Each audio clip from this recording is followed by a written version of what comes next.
In India, a very common phenomenon found in most families is gender or sexual division of labor.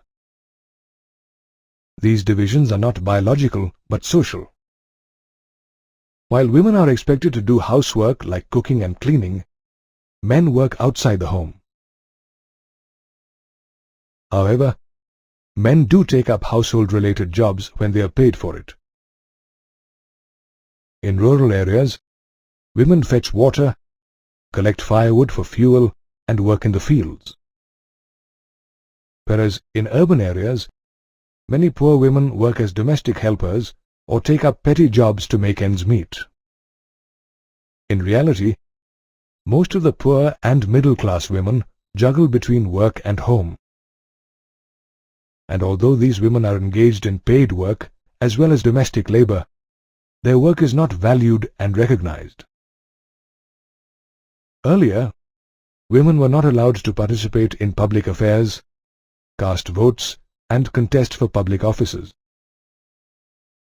As a result, women across the globe organized and campaigned for equal rights. They demanded the rights to vote, enhancements in political and legal status, and better educational and career opportunities. There were several feminist movements which aimed at bringing about equality in personal and family life. These movements did improve the status of women in many countries. Unfortunately, in India, women still lag behind men for several reasons.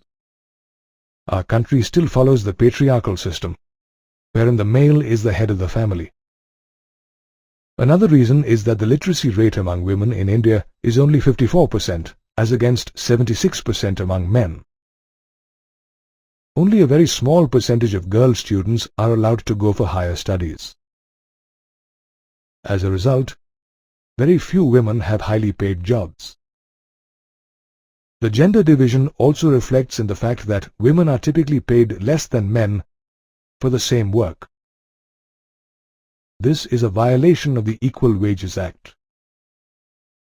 The decline in the child-sex ratio is another important indication of gender discrimination. The child-sex ratio in India was 927 girls per 1,000 boys in 2001.